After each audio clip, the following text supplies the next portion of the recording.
In the vast tapestry of Middle-earth, a world defined by its epic struggle between light and shadow, there exists a thread that seems to belong to another pattern entirely. A character of immense power, yet one who stands completely apart from the great war of the ring. He is a riddle, wrapped in a bright blue jacket and yellow boots.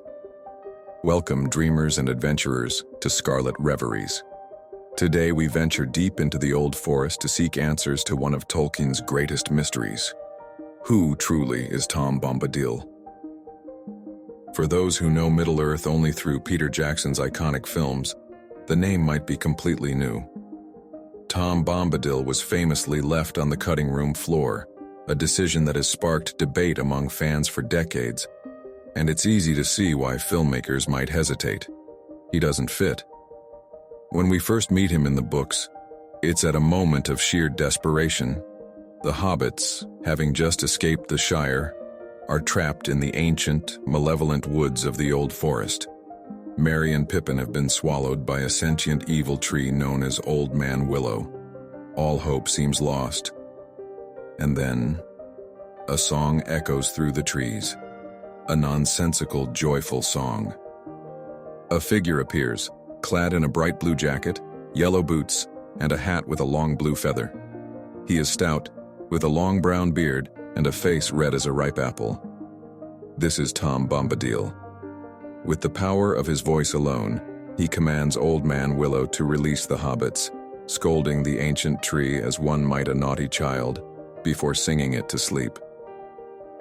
This baffling, joyous, and utterly strange character is one of Tolkien's greatest mysteries. And if you love diving deep into the hidden corners and untold stories of Middle-earth, make sure you subscribe to Scarlet Reveries and ring that bell, because we have many more journeys to take together. Tom takes the shaken hobbits to his home, a place of safety and warmth nestled under a hill, where they meet his beautiful wife, Goldberry. When the hobbits ask who she is, Tom simply calls her the River Daughter. This isn't just a poetic title. In Tolkien's early writings, Goldberry was a powerful, mischievous water spirit who once tried to pull Tom into her river to trap him. Instead, he overcame her with the power of his own voice and song, eventually winning her heart. Her presence reveals the truth of this place.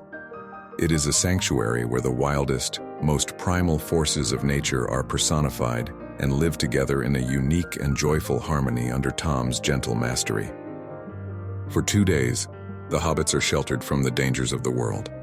But within this sanctuary, the mystery of their host only deepens. Frodo has prophetic dreams, seeing Gandalf imprisoned atop the Tower of Orthanc and catching a glimpse of a distant shore, a premonition of his final journey to the west. But the most astonishing event happens when the conversation turns to the ring. Frodo, already feeling its dark influence, is cautious. Yet Tom asks to see it without a hint of greed or fear. And then, the impossible happens. When Frodo puts on the One Ring, he vanishes from sight for everyone, except Tom. He simply laughs and tells Frodo to take off his golden ring. Then, Tom asks to take the ring himself. He places it on his own finger, and nothing happens. He does not disappear. The ring has no power over him. For a final flourish, he makes the ring vanish and then reappear with a flick of his wrist, a simple parlor trick performed with the most powerful and evil object in all of Middle-earth. He is the only person we ever meet who is completely, utterly immune to its corruption. After leaving Tom's house, the hobbits are captured again, this time by the terrifying Barrow-wights, ancient, evil spirits dwelling in the burial mounds of long-dead kings. Once more, Tom Bombadil arrives, his song shattering the darkness and banishing the white. He not only rescues them, but also provides them with ancient swords from the Barrow, one of which Merry will later use to strike a critical blow against the Witch King of Angmar. And with that, he sends them on their way and disappears from our story. So what are we to make of this laughing, singing, all-powerful being? The question of Tom's power is so great that it is raised at the Council of Elrond. Why not simply give the ring to Bombadil for safekeeping? He is immune to its call, and Sauron's forces would never find it in his hidden land. But Gandalf wisely counsels against it. He argues that Tom would not understand the importance of the task. He would see the ring as a mere trifle, a toy. Gandalf fears he would simply forget about it, or worse, misplace it, or even throw it away. But Gandalf reveals another crucial limitation. Tom's power is tied to the land itself. He is the master of the old forest, but it is a mastery with borders that he himself has set and has never been known to cross. Gandalf suggests that outside of his own country, Tom's power would be diminished. This means he is not a final solution. Sauron could conquer the rest of the world and then, at his leisure, lay siege to Tom's small domain. And as Glorfindel noted, Tom would be the last to fall, but the key point is that he would fall. His power, while absolute within his realm, is not the same as the global influence needed to defeat Sauron. He cannot be the guardian for all of Middle-earth. The council reveals just how ancient Tom truly is. Elrond calls him the eldest, and Tom calls himself eldest. His name in the Elvish tongue of Sindarin is Iarwain Ben-Adar, which means oldest and fatherless. It is implied that he was there before anything else, before the first raindrop and the first acorn.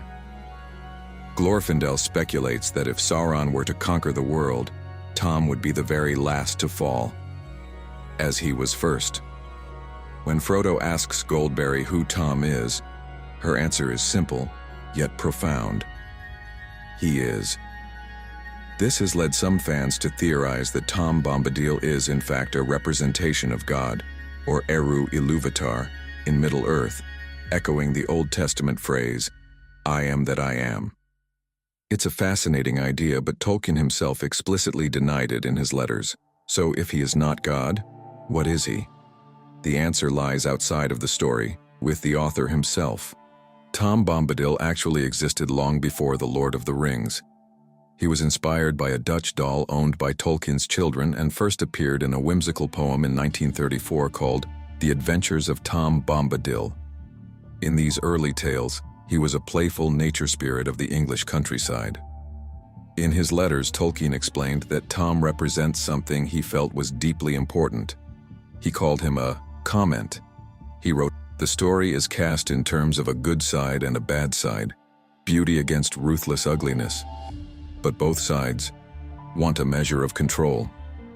But if you have, as it were, taken a vow of poverty, renounced control, and take your delight in things for themselves without reference to yourself, then the questions of the rights and wrongs of power and control might become utterly meaningless to you, and the means of power quite valueless." In other words, Tom Bombadil is the embodiment of pure appreciation. He doesn't want to use the forest. He simply enjoys it for being a forest. He doesn't want to wield the ring. He sees it only for the small metal thing it is. He is not on the side of good or evil, because he has renounced the very idea of control that defines their struggle. He is simply being, living in the moment, and finding joy in the world as it is. This idea is beautifully underlined by the very last time he is mentioned in the story. With Sauron defeated, Gandalf's mission in Middle-earth is complete. His long, weary task is over. Before he sails to the Undying Lands, he tells the hobbits he must go and have a long talk with Bombadil. He says, "He is a moss gatherer, and I have been a stone doomed to rolling. But my rolling days are ending, and now we shall have much to say to one another." Throughout the entire story, Gandalf was a rolling stone, a doer, a planner, a fighter, constantly in motion to save the world. Tom, the moss gatherer, was his opposite, content to simply exist and be. Now that Gandalf's doing is done, he can finally meet Tom on his own terms and simply be with him, appreciating the world they both love. Tom Bombadil is a paradox. He is unimportant to the plot. The films work perfectly well without him, and yet he is absolutely essential to understanding the soul of Middle-earth. Tolkien intentionally created him as an enigma, a reminder that even in a world of epic quests and dark lords, there are some things that exist beyond our need to categorize and control them. He reminds us that, While fighting for what is right is important, it is not everything. Sometimes we must also remember to sing silly songs, eat good food, enjoy the beauty of the world around us, and just for a moment, be like Tom Bombadil.